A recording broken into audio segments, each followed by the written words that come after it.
Good morning, नमस्कार साथीहरू। हिजोको मेरो भिडियोमा ऊर्जा शक्तिको विषय र नेगेटिभ पोजिटिभ विचारको उत्पत्तिको विषय अन्तर्गत बनाएको भिडियोमा कतै कुनै साथी अलि दुविधामा पर्नु भएको रहेछ। यसको स्पष्टीकरण गर्न चाहन्छु।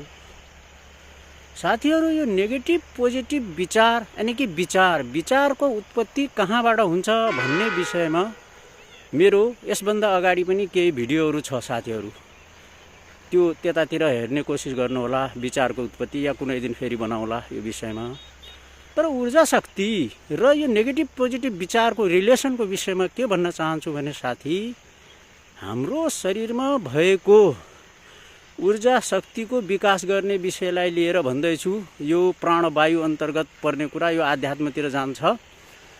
ऊर्जा शक्ति विकास गरौँ, आध्यात्मतिर नजाउँ, जसलाई मेडिकल साइन्सले नर्भस सिस्टम भनेको छ भन्दैछु।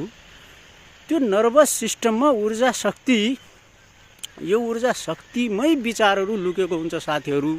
किनभने ऊर्जा जहिले पनि नेगेटिभ र पोजिटिभ हुन्छ।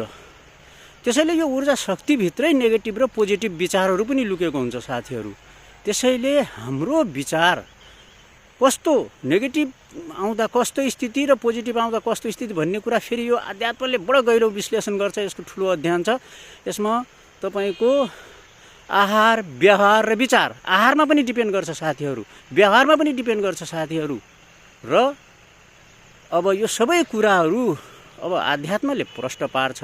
यसको लागि त अब भनौँ न ठुलो अध्ययन चाहिन्छ। ऋषिमुनिलाई थाहा होला, त्यो तपाईँ हामी जस्तोलाई पनि के थाहा साथीहरू, होइन?